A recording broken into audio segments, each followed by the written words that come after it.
श्री राधा। श्री नारद भक्ति सूत्र संख्या 24। महात्म ज्ञान बिना यानी भगवान को भगवान जाने बिना जो प्रेम करता है वह प्रेम जार के समान है। ये कल के 23वें सूत्र में था। अब ये प्रश्न उठता है कि भगवान के प्रति तो प्रेम है ना, वो भले ही भगवान को भगवान बिना जाने हो। अग्नि को अग्नि जानो या ना जानो, हाथ डालोगे तो अग्नि जलाएगी ही ना। ऐसे ही भगवान के प्रति प्रेम है, यही पर्याप्त है। जानना क्यों ज़रूरी है, इसका उत्तर आज इस 24वें सूत्र में नारद जी ने दे दिया है। महात्मय ज्ञान बिना प्रेम जार के समान होता है। जार यानी जिसका एक प्रेमी नहीं है, जो यहाँ वहाँ डोलता फिरता है। एक अद्भुत बात और यहाँ नारद जी ने कही है। जार प्रेमी जो होते हैं वो इंद्रिय सुख को ही महत्व देते हैं, इसलिए ये लोग अपना ही सुख देखते हैं। पर प्रेम तो दूसरे के सुख में सुखी होना है।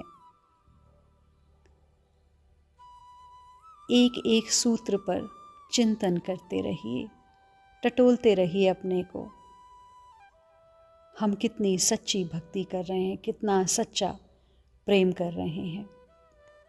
महात्मय ज्ञान के बिना जो प्रीति होती है वो आखेट की तरह होती है।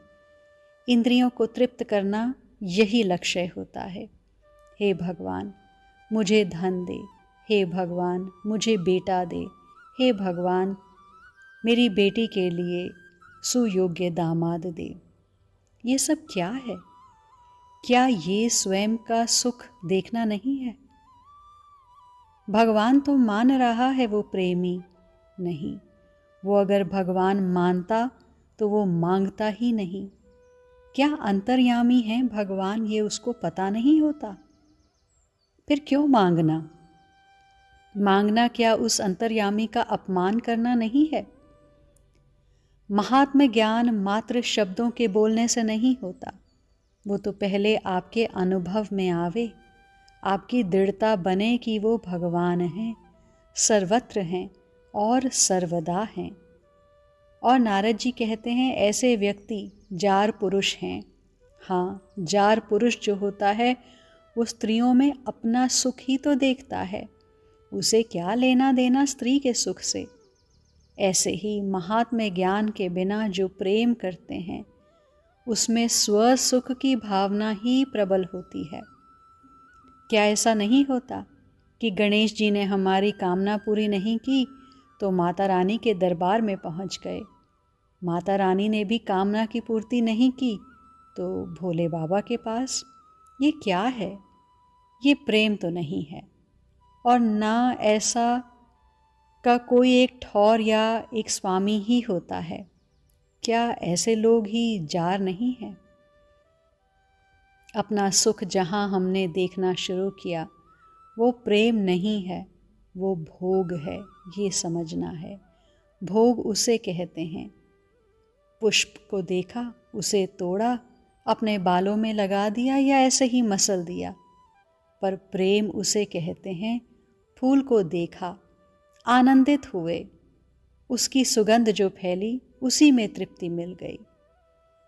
इंद्रियों का प्रेम भोग के लिए होता है, किंतु ईश्वर से प्रेम सेवा के लिए। सेवा भाव नहीं तो प्रेम नहीं, और सेवा में सेव्य का सुख ही लक्ष्य होता है सेवक का। भोग में अपना सुख, पर प्रेम में प्रियतम का सुख।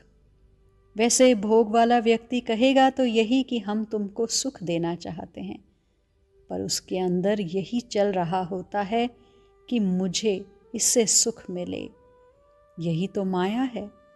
भोग वाला जीव माया में फंसा रहता है, पर प्रेम वाला जीव माया को जीतकर मायापति की गोद में जा बैठता है।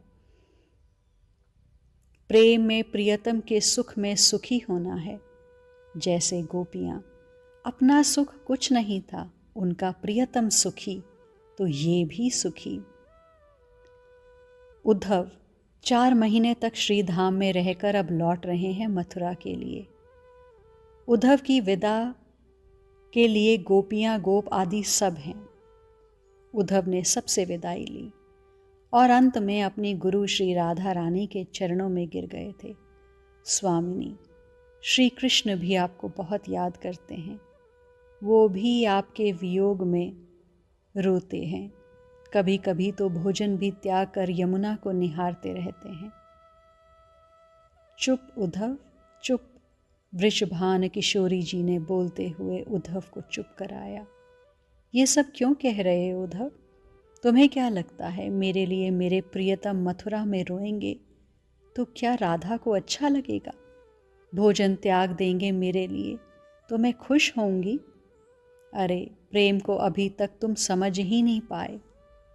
हाँ, अगर तुम कहते कि राधा तुमको भूल गए हैं श्री कृष्ण, तो ये राधा बहुत प्रसन्न होती। मेरे प्रियतम तो प्रसन्न हैं, राधा को और क्या चाहिए? पर जाते जाते ये तुम क्या बोलकर जा रहे हो? श्री राधा बिलख उठी। मेरे प्रिय मेरे लिए तड़फ रहे हैं। कह दो उद्धव ये झूठ है। कह दो मेरे श्याम मुझसे भूल गए हैं। कह दो वो मथुरा में बहुत प्रसन्न हैं। कुब्जा आदि उनकी सेवा में रहती हैं। अब उन्हें वृंदावन वालों की ज़रूरत ही नहीं है। कह दो उद्धव। हम तो चाहती हैं वो इतने खुश रहें मथुरा में कि हमारी उन्हें याद ही ना आए। ये कहते हुए श्री राधा रानी मूर्छित हो गई थी। प्रेम है प्रियतम का सुख देखना, अपना सुख नहीं। प्रेम देता है, बस देता है। मांगने वाला तो भिखारी है, पर प्रेमी तो दाता है। वो भगवान को भी देता है। ये भगवान है पता होने के बाद भी वृंदावन वालों का प्रेम है श्री कृष्ण से। फिर उनका प्रियतम भगवान है ये जानने के बाद भी ये लोग आशीर्वाद भी देते हैं, आशीर्वाद मांगते नहीं हैं। इसलिए तो प्रेम की आदर्श इन्हीं गोपियों को बताया नारद जी ने। श्री कृष्ण को प्रियतम माने ये बड़ी बात नहीं है, पर दिव्यता इस प्रेम की यही है कि अपने प्रियतम को भगवान भी मानती हैं और इतना ही नहीं, भगवान मानकर फिर आशीष भी देती हैं। देना ही देना है प्रेम में। लेने का नाम प्रेम नहीं है, देने का नाम प्रेम है। बड़े कोश से थोड़ा थोड़ा निकालना प्रेम नहीं है, बल्कि अपने छोटे कोश को उस अनंत कोश में मिला देना प्रेम है।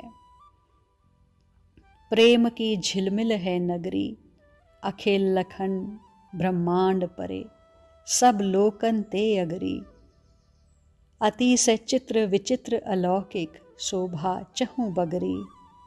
नहीं तहाँ चंद न सूरज, तोहूँ जागती जगमगरी।